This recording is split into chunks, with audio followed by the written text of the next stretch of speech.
umunyamakuru wa BNB Kigali FM mu gice cy'imikino Abel Dius Kwizera yambitse impeta umukunzi we Sandra Buter amusaba kuzabana akaramata. Uyu munyamakuru ni nyuma yuko amaze iminsi apostinga ku mbuga nkoranyambaga ziwe ko ari mu rukundo ndetse bikanashimishwa n'abatari bake by'umwihariko mu bamukurikira ndetse n'abamukunda, aho kuri uyu munsi nyine yaciye impaka hanyuma akagaragaza umukunzi we ndetse akagaragaza ko yambitse impeta umukunzi wiwe. Kenshi na kenshi abasitari cyangwa se ibyamamare mu gisata cy'imyidagaduro bashyira ubuzima bwabo hanze, nabo bagerageje kubikora kenshi na kenshi bikunze kwakirwa neza by'umwihariko ku bantu batandukanye, uretse ko mu bantu bose habamo abantu bose nyine harabagira imyumvire itandukanye. Mu mwaka ushize wa 2025 mu gihugu cy'u Rwanda mu gisata cy'imyidagaduro cyangwa se muri showbiz ibyamamare bitandukanye byagiye bikora ubukwe ndetse bigashimisha abatari bake barimo nka Niyo Bosco n'abandi batandukanye. Gusa muri iyi minsi ya none ibyamamare nyarwanda bikomeje guca impaka, aho abenshi bari kwambika impeta abandi bagatanga save the date z'amakwe, biri no mu bintu biri gushimisha abatari bake by'umwihariko. Mu myaka itandukanye ishize ntago ari kenshi hagiye hagaragara couples z'ibyamamare zagiye zishyira ku karubanda cyangwa se ngo zishyingirwe.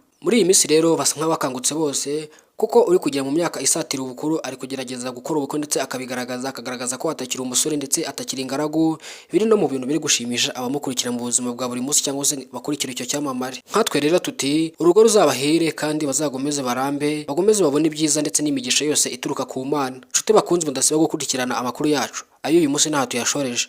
Ciao ciao, nawo mu nkuru itaha.